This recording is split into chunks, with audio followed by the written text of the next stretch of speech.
Now, let's talk about how we can create relationship between different entities inside the database.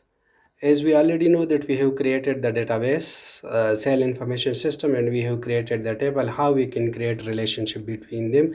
And this is very important for the consistency of data within the database, that it should not be inconsistent or incorrect.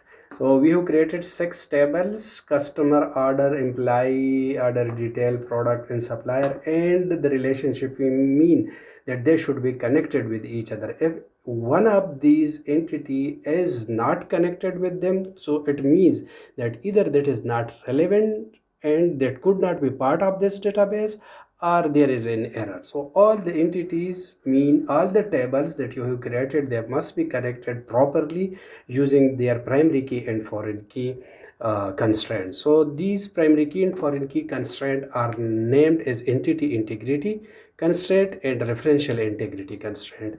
Entity integrity constraint means the primary key. When you are creating a table, for example product, it has a primary key, and when you are creating supplier, it must have a primary key. And this should be mentioned. We already created and we have mentioned them in the as primary key. And referential integrity constraint means when two entities are connected together in such a relationship that one has many side and one has one side. So on the many side we will put the foreign key, and what that foreign key will be, that foreign key will be the primary key of the entity on the one side. So supplier ID is the primary key on the one side, and we will take it as a foreign key in the product table, and this is the foreign key. So regarding the entity integrity constraint is that primary key value should neither be null or not empty. And regarding the referential integrity constraints, the condition are that they must match each other. Their values must match each other. So that's during the data entry. And both primary key and foreign key should have same data type. Integer is here and integer is here. If you put these data type as different, then the connection will not be established and there will be error, and it may be the foreign key value may be empty. So we will see that in our next video. There are 3 rules that where we will be putting the foreign key. So we already discussed that if there is one to many relationship, so in one to many relationship the foreign key will go to the many side, like customer ID is now on the many side. And if we have one-to-one relationship, employee has one passport, person has one profile. So a simple rule is that put primary key, foreign key on either side. But this is not the only rule. We will be talking about in detail in next tutorial. There are optional participation, mandatory participation, but for the time being you just note that you can keep it on either side.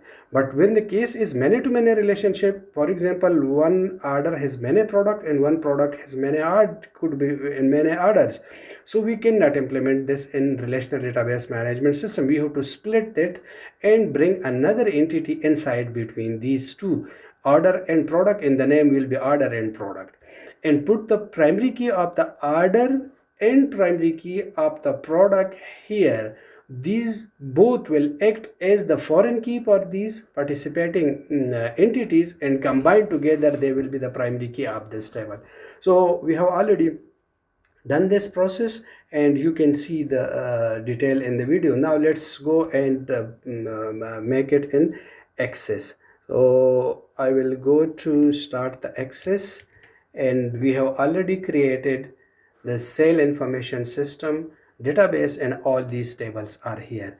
So the process of creating a relationship is that we will move to the database tools here, and inside that is the relationship. And this relationship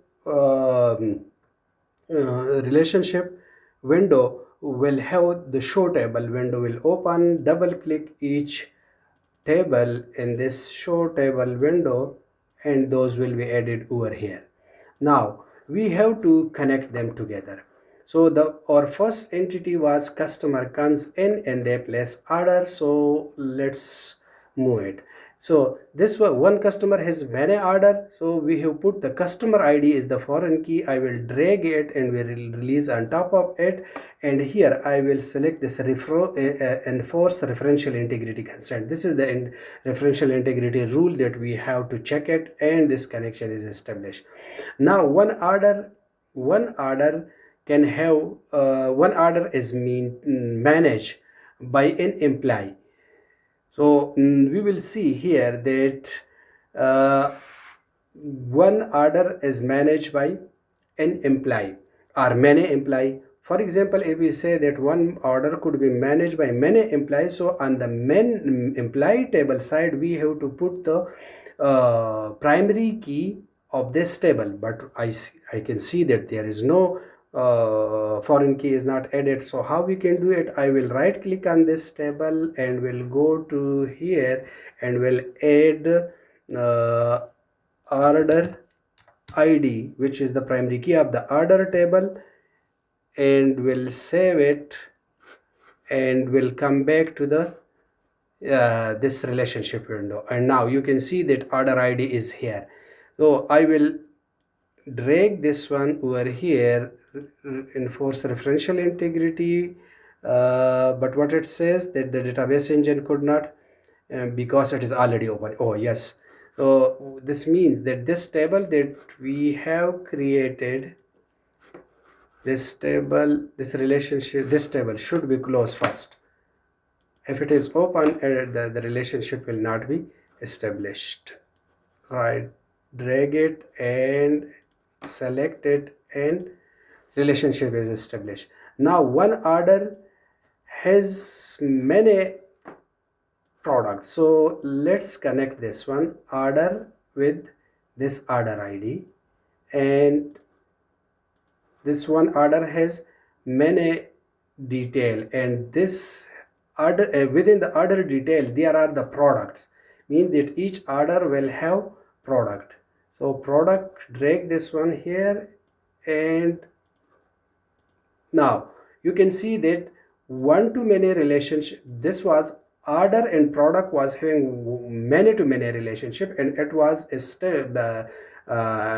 was split into two another junk entity, and the many side from this order and many side from this product is shifted to this junk table side. And here these two primary key of this product and primary key of this order, they act as behave as a primary key of this table. Now we can see that these products are supplied by supplier, but they should be connected, but there is no connection element, mean there is no primary key mention, foreign key mention. That for example one product could be supplied by many supplier, then on the supplier side we have to put the product ID. So again I will go here, and in the supplier I will put product ID, and its data type is this one. I will save it and close it first, and now this product ID is here. I will drag it and connect with this one. Now this whole relationship is established, which means that customer comes in, place many orders, and each order is prepared by many employees of the organization, and each order has detail of many products with their quantities and prices, and those detail are added, and this order detail takes the product from the product table which are supplied by the supplier, and this is the final relationship that is established. So this is very important before entering data into the table. So we will be talking about in future tutorial that how we can add data into these tables.